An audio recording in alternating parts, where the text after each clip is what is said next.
Just dragging this dirty water. You gotta leave it there slow too. This is not like, oh, just flip in there, they hit it and let me go about my business. It has been a very just dragging it through the dirty water, seeing if it, and pausing and seeing if something hits it. But that's what that first fish told me. That first fish told me, because I stuck it in there and I just left it my first pitch, and sure enough, he came over, peck, peck, and then he started moving it. And I set the hook when he started moving it.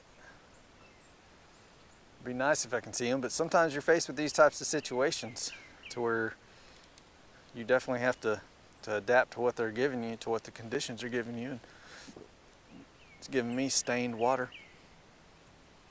And I tried moving baits the past couple days. Got some hits on some moving baits, which means, you know, they weren't committing to those moving baits. And since they weren't committing to any of them, and they weren't committing to, they're just popping the frog off the surface, it's clear spawn pattern, guys. Clear spawn patterns. Look at the backs of those two bass. Had war wounds. Those are buck bass. You know, the females, I'm guessing, might be sitting right out here in this area. So I might drag this shaky head through that area. Now, they might just be even a little further off. Those males might not have corralled them. They might be in the shrubbery near here, staging to go over there. They just hadn't made their way over there yet. Definitely all possibilities.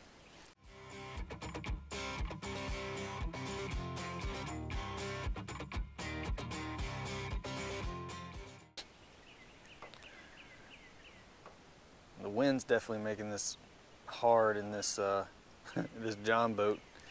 Ain't got no power poles. Ain't got no anchor either. But I do got coffee. Let's get some of that.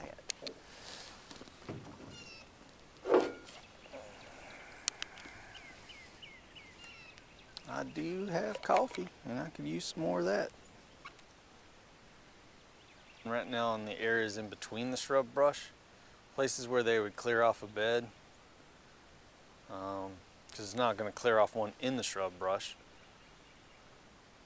Might be where the big female's hanging out though, so I'm still going to flip in there. They do like horizontal structure a lot of the time, like that lay down log on the back side of that. I've seen that especially in the areas that I fish in the north. That's a pattern that they really like on the back side of those. Creates a break, creates, you know, a place in between the shoreline. Those are really good areas. Like I've been on a pattern one time to where I just went around looking for those long horizontal logs like that, threw on the back side of them, and sure enough would catch fish with a jig. It's a good day. Caught several fish doing that one day. Interesting patterns come about by fishing structure, just the noticing what type of structure. I won a tournament one time, and the structure pattern for that tournament was the branches had to come down into the water. And if I threw right into that pocket to where the branches came down into the water, because maybe one side they didn't and the other side they did, that's where the fish were sitting that day. And I replicated that over several trees in that one time, and ended up winning. That's actually how I won my first tournament.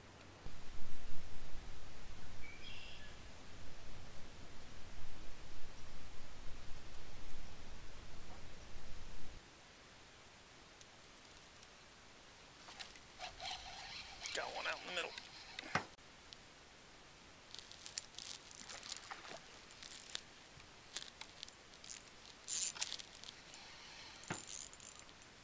Had to see which hook got that one. I was fishing right out here in the middle, because if they're spawning back there in the structure, they might spawn in the middle out here as well.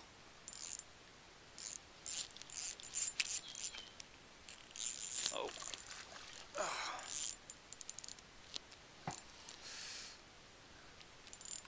Big hook. Yeah. Number 2. Number 3. Yeah, still got the big hook on that one. Again, just dragging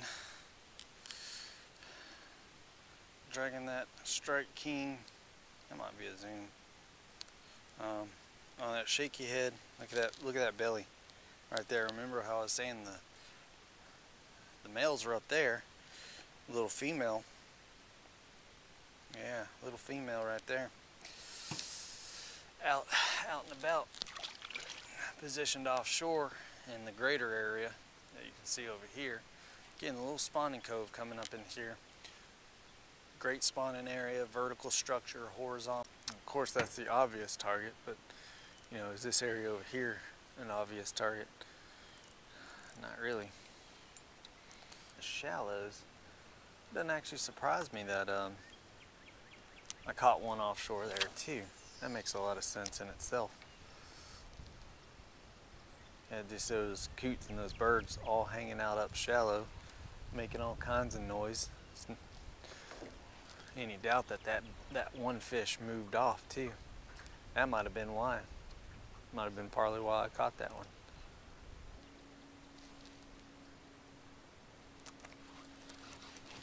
Oh, that was probably one right there. Line that shot up.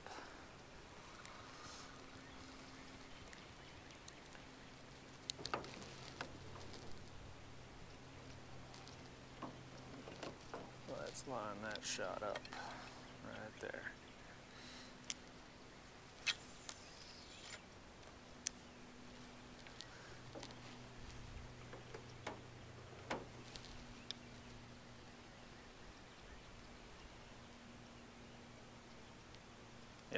Yep, little hit there.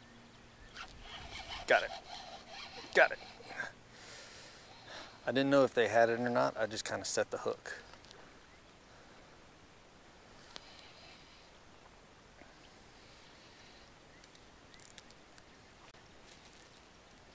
Keep that pressure on it, let it fight itself out. It's a fun pattern when you get on it and you know you're on it.